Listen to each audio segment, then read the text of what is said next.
Picture the summer of 1968. The world is, well, it's essentially on fire, you know? Yeah, absolutely. The cultural landscape is shifting so fast, it's giving people whiplash.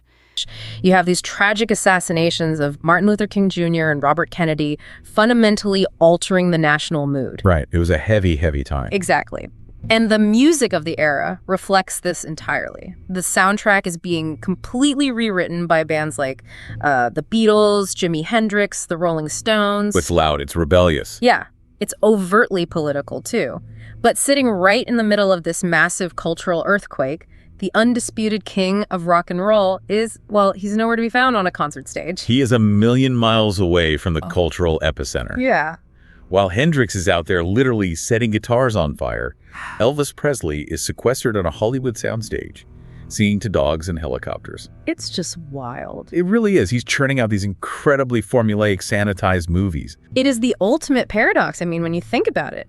The man who practically lit the fuse for the whole youth culture revolution a decade earlier, he'd become this safe, outdated relic. Yeah, relic. Trapped in this amber of his own making, completely losing his cultural relevance. But today's deep dive is all about how you break out of that amber. Which is such a fascinating process. It is. We are exploring an absolute masterclass in career resurrection. We've got a stack of great sources today, historical studio logs, behind-the-scenes interviews with TV director Steve Binder, deep dive musical analyses. The real raw stuff. Right. And we are going to dig into the untold moments, the brutal reality checks, the bizarre confrontations, and the musical reinventions that literally saved his career. We're going to look at a crazy moment on the Sunset Strip, a fight in a literal broom closet, a stolen acoustic guitar, and a fateful trip to a gritty Memphis studio. And I think the broader application here is what makes this so compelling for the listener. Oh, totally. Because whether you are, say, an entrepreneur watching a market shift away from you, or an artist feeling creatively bankrupt, or just someone feeling stuck in a personal rut, you know? Yeah, we've all been there. Right. This specific pivot in 1968 is the ultimate case study. It strips away all the mythology to show what actually happens when you are forced to discard your artificial corporate packaging and just rediscover your core identity. Well said. So we have to start with the catalyst, because before Elvis could overhaul his career, he had to genuinely realize it was in danger. He had to see the problem. Right. And the person who forces him to finally look in the mirror is this guy named Steve Binder. Binder is this young, edgy, 23-year-old director that NBC brought in to run Elvis's upcoming television special. Which was a bold choice by NBC. Extremely bold. And Binder takes one look at the situation and realizes Elvis is trapped in this impenetrable bubble of yes men. And that bubble, I mean, we should clarify, it was very intentionally constructed. Oh, yeah. Elvis was surrounded by an entourage, the Memphis Mafia, and their primary job was to basically insulate him from reality. And sitting right at the top of that whole structure was his manager, Colonel Tom Parker. The famous Colonel? Right. And Parker managed Elvis entirely through fear. He had instilled this deep-seated paranoia in Elvis that the world outside was just inherently dangerous. Like they were out to get him. Exactly. The narrative fed to him was that if Elvis ever just stepped out into the real world without a wall of security, the quote-unquote mob would physically tear his clothes off and destroy him. Which brings us to this incredible experiment that Binder runs. I love this story. It's so good. So Binder is listening to Elvis talk about this immense fear, and he decides to just test it. He asks Elvis a very simple question. He says, what would happen if you walked out onto Sunset Boulevard right now? And of course, Elvis gives the programmed answer. Right, he assumes he would be mobbed and torn apart, but Binder challenges him to prove it. So they walk down to the front doors of the building, and it is 5:00 p.m. Peak Los Angeles rush hour traffic. Literally the busiest time of day. They step outside and they just stand on the sidewalk. They walk right into what Elvis genuinely believes is the most dangerous place on earth. And the result is just absolute silence. Wow. Cars just drive by, people walk past. At one point, our sources note that a couple of kids who look like hippies actually bump into them on the sidewalk, and they don't even look up to see who they just hit. That is amazing. Right. Elvis Presley, supposedly the most famous man on the planet, is standing on Sunset Boulevard in broad daylight, and he is entirely ignored. It is complete, unfiltered anonymity. And that anonymity triggered a massive psychological shift for him. Yeah, oh, absolutely. The accounts from that afternoon note a highly visible change in his posture and his attitude the moment they got back inside the building. He became loose. He started actually trusting Binder. Okay, let me pause you there and challenge that interpretation for a second. Sure. Because if you look at business history, right, when a massive legacy brand, let's say a Blockbuster or a Kodak, when they suddenly realize the market has completely moved past them and they are essentially invisible, it triggers a catastrophic panic spiral. That's a fair point. So for a performer whose entire self-worth and identity for over a decade was built on global adoration, facing complete anonymity like that should logically crush his ego. It could have easily sent him into a downward spiral of depression. Why wasn't it a negative shift? Well, you were assuming that anonymity represented failure to Elvis. Didn't it? No. In that specific moment, it actually represented freedom. You have to remember the context of the fear we just talked about. The fear of the mob wasn't just a side effect of fame. It was a psychological tool weaponized by Colonel Parker. Ah, I see. It was specifically designed to keep Elvis isolated, dependent, and compliant. By standing on that street corner and proving the mob didn't exist anymore, Binder essentially broke the Colonel's spell. So the cage door was open, but the bird didn't realize it until that walk on Sunset. That is the perfect way to look at it. Realizing the mob was gone meant Elvis realized he wasn't trapped by his past fame. But on the flip side, it also meant he had nothing to fall back on. Right, the safety net was gone too. Exactly. If you wanted an audience in 1968, he couldn't just rest on the laurels of 1956. He had to go out and literally earn that audience back from scratch. It forced him out of a defensive crouch and put him completely on the offensive. But the moment he decides to go on the offensive, he hits a massive structural roadblock. The Colonel. The very management that built the cage to begin with. Colonel Tom Parker vehemently opposes any sort of reinvention.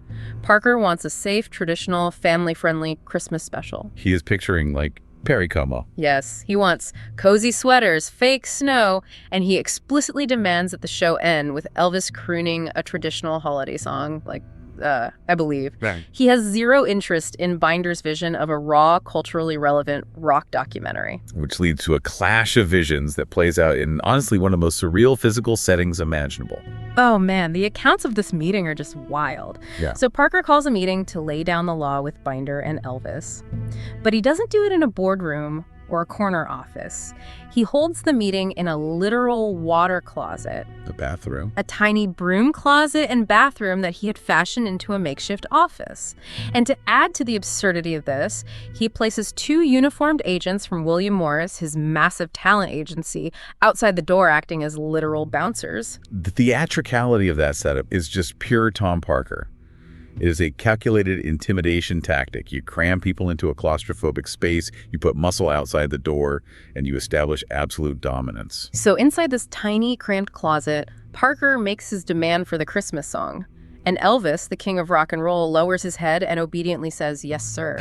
But the moment the meeting ends, they step out of that closet into the hallway, and Elvis jabs Binder in the ribs. He leans in and whispers, "F him, we're not going to worry about that." And that whisper in the hallway is the turning point of the entire comeback. But help me understand the psychology here, because it's confusing. How so? If Elvis is the talent, and he is fully aware that Parker is completely out of touch with the 1968 music scene, why play the submissive son in the closet at all? Right. Why do the whole "yes, sir" routine? I mean, he generates all the money. Why not just fire the guy right there in the closet and take overt control of his own career? Because human relationships, especially deeply enmeshed financial and personal ones, are rarely that simple. That's fair. Elvis abhorred direct confrontation, particularly with the Colonel. You were looking at a relationship with complex, almost familial toxicity. Parker had guided him since he was a teenager. He was a paternal figure, but a deeply manipulative one who controlled Elvis through guilt and loyalty. So a direct fight was just off the table. The screaming match or a public firing would have caused Elvis immense psychological distress. But what he does instead is much more effective for his personality type. He deploys passive resistance. Okay, so he gives Parker the illusion of control in the room, but takes actual control in the studio. Exactly. He realized he couldn't win a frontal assault against a master manipulator, so he just stopped fighting the frontal assault. He nodded in the closet, let Parker feel like the undisputed boss, and then did whatever he wanted the second the door closed. It wasn't a loud public rebellion. No, it was a quiet internal revolution. And that quiet revolution is the direct reason the special does not close with a Christmas Carol. Thank goodness. Right? Instead, it closes with the song If I Can Dream. This was a passionate, anthemic plea for peace and understanding, directly inspired by the assassinations of King and Kennedy. It's an incredible vocal performance, too. It really is. It showcased a socially conscious, emotionally raw Elvis that Colonel Tom Parker never, ever wanted the world to see, simply because it wasn't safe. It broke the mold entirely. But sneaking a song past the Colonel was only half the battle.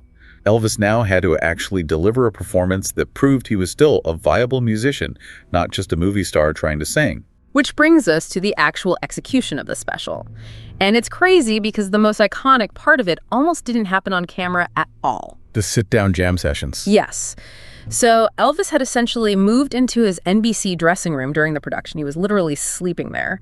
And after these long, grueling rehearsals for the big choreographed production numbers, he would need to unwind. Naturally. So he would sit in the dressing room and just jam with his original bandmates, Scotty Moore and DJ Fontana, along with friends like Charlie Hodge. And Steve Binder is walking down the hall one night and he hears this raw, unfiltered blues and rock echoing out of the room. And Binder has a revelation. He does. He realizes the choreographed numbers are fine, but this is the actual show. Just Elvis and a guitar playing purely for the love of the music. Because Binder recognized authenticity. Yeah. And that was the exact currency the 1968 youth culture valued above all else. So Binder tries to get cameras into the dressing room to capture this lightning in a bottle, but Parker completely bans it. Of course he does. He refuses to let cameras see Elvis looking quote-unquote unprofessional. So Binder has to pivot. If he can't bring the cameras to the dressing room, he decides to bring the dressing room to the cameras. It's a brilliant workaround. He builds a tiny 10 by 10 foot square stage that looks almost like a boxing ring. He puts it right in the middle of the room and surrounds Elvis intimately with an audience. And Parker, still trying to maintain the old image, insists on placing attractive young women at the very front to ensure Elvis looks desirable. The tension in that room must have been just suffocating. You can actually see it in the footage. Elvis is poured into this heavy black leather suit designed by Bill Ballou. It's iconic. Truly iconic. But under the hot studio lights, in that heavy leather, he is sweating profusely. A critic for the LA Times later reviewed the broadcast and actually complained about it. They said, "I don't think many viewers care to see singers sweat on TV." Which completely misses the fundamental appeal of rock and roll. Right. The sweat is the effort. The sweat is the proof that it's real. But before he even steps onto that stage to break a sweat, our sources show he is paralyzed. He is standing backstage and he turns to Binder and asks, "What if I bomb?" Wow. We tend to view Elvis as the ultimate, effortlessly confident showman. It is fascinating that his most iconic, culturally defining performance was fueled by absolute, paralyzing terror. Well, the terror is inextricably linked to the authenticity. Mm-hmm. Elvis was terrified because, for the first time in a decade, the safety nets were gone. Yeah, no multiple takes. Exactly. The Hollywood movies were highly controlled, very low-stakes environments. If you mess up a take, singing to a dog on a beach, you just do another take. Right. But this tiny stage, surrounded by people close enough to literally touch him, stripped of all the cinematic artifice, it was incredibly dangerous. He was playing for his professional life. And without the choreography, he couldn't hide behind the performance. He had to rely on the music. Notice how the physical constraints of that small stage changed the performance, too. How do you mean? Well, he can't do the massive, sweeping stage movements he used to do. He is forced to sit. Yeah. And because he is sitting, he has to drive the energy purely through his voice and his rhythm guitar playing. The fear forced him to be intensely present. That makes a lot of sense. And he gets so caught up in the need to physically feel the music that he reaches over and grabs Scotty Moore's acoustic guitar. He just swaps instruments with his lead guitarist right there so he can drive the rhythm himself. And let's talk about the sound of that rhythm, because the technical setup of this jam session is so bizarre. DJ Fontana, his drummer, he didn't even have a full drum kit on that stage. Right, he was keeping the beat by hitting a hard guitar case with his drumsticks. So explain why that matters musically. How does hitting a guitar case change the sound compared to, a standard snare and cymbal setup? It's a huge difference. A standard drum kit fills a lot of sonic space. Cymbals ring out, snares crack, and it creates this big wall of sound. By stripping it down to just a pair of drumsticks hitting a hollow, hard guitar case, you get a very muffled, percussive, primal thump. It's very raw. It's a deadened backbeat. Because that thump doesn't sustain or ring out, it leaves massive empty space in the acoustic mix. And Elvis had to fill that empty space entirely with his vocal melody. Wow. His voice couldn't hide behind a wall of cymbals anymore. It exposed the raw grain of his vocal cords. Sometimes your most resonant work happens when you remove all your technical crutches and have absolutely nothing to fall back on except your raw talent. He had to prove to the audience he could still do it, but I suspect he really needed to prove it to himself too. He definitely proved it. I mean, the 68 comeback special airs and the metrics are staggering. It captures 42% of the entire television viewing audience. Unbelievable numbers today. Right. It tops the Nielsen ratings. The soundtrack flies off the shelves. But, you know, a comeback is not a single event on a Tuesday night. No, it's what you do the morning after. Exactly. Elvis had to prove this wasn't just a one-off television fluke orchestrated by a clever young director. He needed sustained momentum. Because a television special is a spectacle.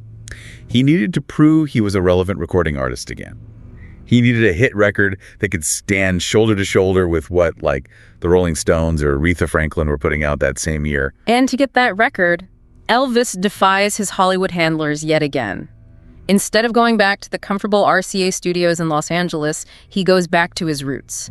He flies to Memphis, Tennessee, and walks into American Sound Studio to work with a legendary house band known as the Memphis Boys, under the direction of producer Chips Moman. And this is a critical environmental shift. How so? American Sound Studio was a gritty, working-class studio churning out massive soul and R&B hits.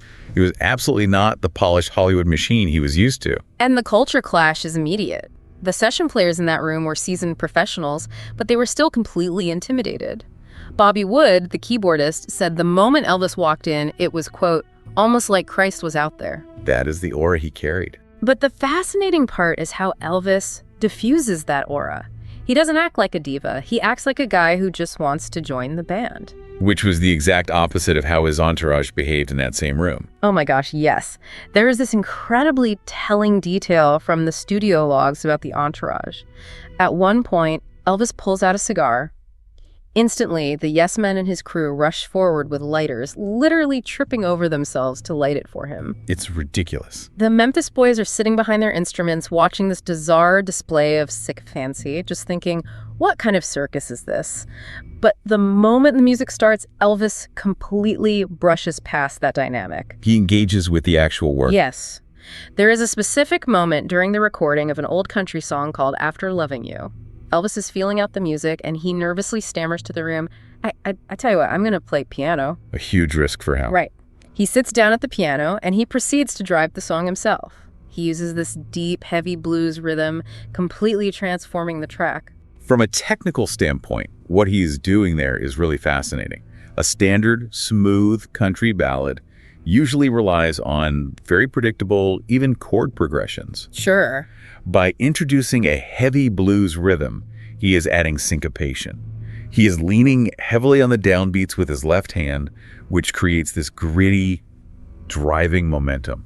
He essentially took a polite song and injected it with swagger. It reminds me of a scenario in the tech world. Oh, yeah. Yeah, imagine a legendary CEO who has been locked in the boardroom for a decade, completely insulated from the actual product. Suddenly, that CEO rolls up their sleeves, walks out onto the floor, and sits down with the junior engineers to actually write code. That's a great comparison. It changes the entire dynamic of the room. It signals that the leader is back in the trenches. And that analogy captures the mechanism perfectly.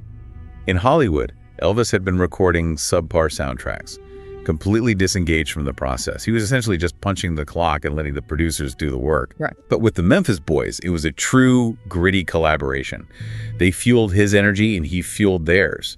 Because they were serious musicians, they weren't afraid to push back, suggest different arrangements, or tell him when a take just wasn't good enough. Because sustaining a comeback requires finding a team that respects you enough to challenge you, not just a team that likes your cigars. Exactly. And the results of that Memphis session speak for themselves.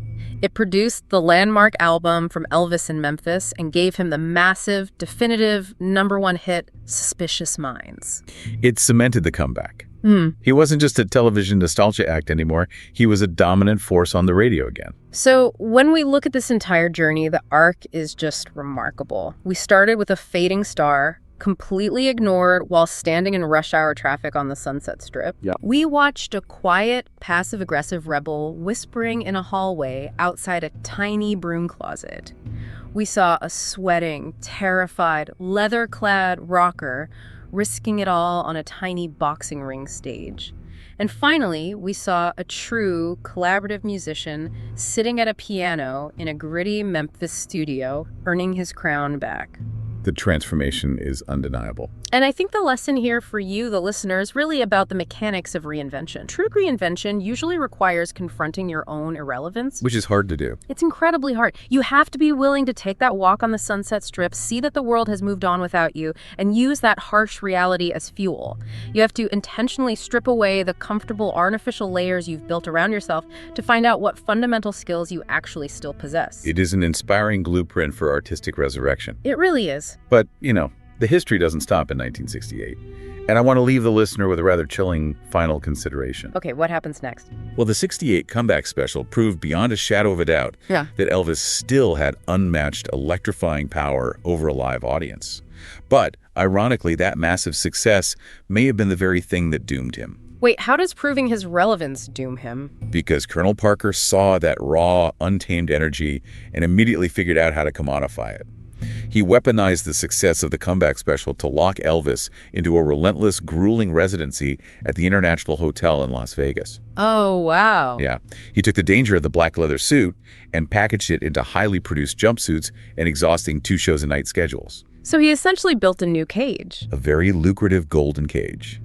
And as detailed in the writings of his last fiancée, Ginger Alden, the toll of that relentless schedule and the renewed isolation was ultimately devastating. That's tragic. It is.